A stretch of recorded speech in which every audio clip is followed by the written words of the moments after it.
If you'd like to connect more deeply with yourself, your spiritual practice, or your art making, creating sacred space is a powerful way to amplify that connection and create an atmosphere of opening and receiving. I'm Michelle Baker, Creatrix of Art as a Soul Language. I help creative women use art to receive messages from their soul, guiding them towards purpose and fulfillment. I'm really excited if you're going to create a sacred space in your home. So I'm going to give you 5 simple steps that you can follow to make it feel really easy and manageable. So, step number 1 is to set a clear intention. What is it that this space is for? So, consider what you're going to be doing there and the type of energy that you want it to have and what you want it to evoke and inspire in you. Intention is incredibly powerful. So, really taking the time to get connected and clear on the vision that you have is so worthwhile because it acts like a tractor beam that pulls you towards what it is that you said you've wanted by taking the time to set the intention clearly. Step number 2 is to choose the right space. And I don't mean like a whole room. Most people don't have a spare room that they haven't been using all this time. But even if it's a particular area in your house or in one of your rooms, making sure that it is quiet and comfortable and you're able to feel relaxed in that place is incredibly important for it to work as your sacred space. Under the umbrella of choosing the right space, it's also important to consider when you're going to be using that space and what other things might be happening in your home or in your life when you're going to be there. So, for example, I have a sacred space and I use it every day for yoga and meditation, but I also have a 6-year-old daughter. So it's important that I can go into that space and close the doors while she's doing things that she likes to do so that I get that sacred feeling instead of listening to her podcasts or whatever it is that she's doing at the time. So really considering the time that you're going to be there and what else will be going on so that you can minimize distractions and maximize the peacefulness that you want this space to create for you. Step number 3 is to decorate the space in a way that helps evoke the mood that you want to have. So, if you are going to use your sacred space to connect more with your spirituality, then you definitely want it to feel calm and grounding. And you might decorate it with pictures of the divine or things that connect you with your own spiritual practice. And if you're using your sacred space to be more connected to art, you might decorate it to have things that help you feel really inspired and connected to your own creativity.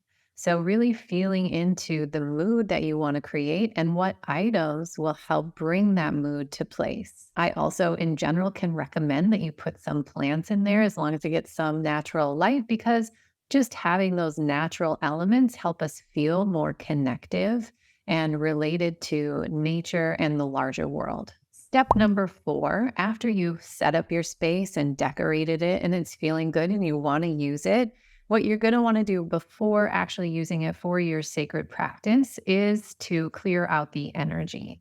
This is just a way to have a blank slate so that the energy that you're bringing in your own devotional or sacred way is what fills up the space. So in order to clear out the energy, you can smudge, which is using the sage and burning that and moving around in all the corners. You can ask any energy that isn't yours to leave and go back to where it came from. You can ring some bells. Ringing bells helps clear the space. And if it's in your spiritual practice, you could do some chanting or even play some chanting. So, different ways of using sound and fire/smoke.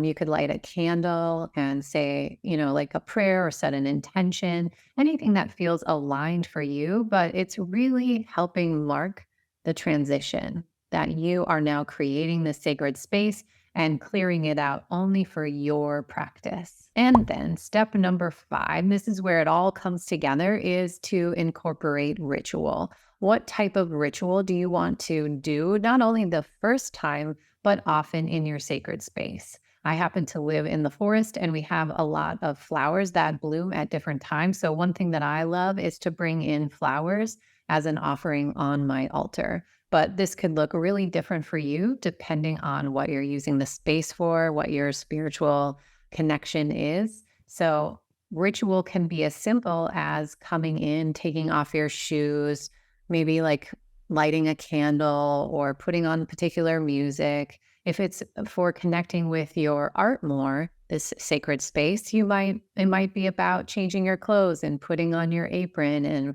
washing your brushes out and laying everything out. So it really can look so many different ways. But what you can feel is, again, that preparatory, I am ready and I am opening this up for what it is that I want to receive and get out of it. And I just notice as we're talking about it, it brings up a feeling of sacredness to me. So it's a really beautiful thing that we can do as humans, is to make special. So I want you to really feel empowered to be able to take even a small area in your home and make it special for you and for the connection that you're wanting to have more of in your life. If you found this video helpful, I would appreciate it if you gave it a thumbs up or left a comment, because that helps it reach more and more people. And on my channel, I have a lot more videos about personal, spiritual growth, and also using art for your own self-discovery and soul purpose journey.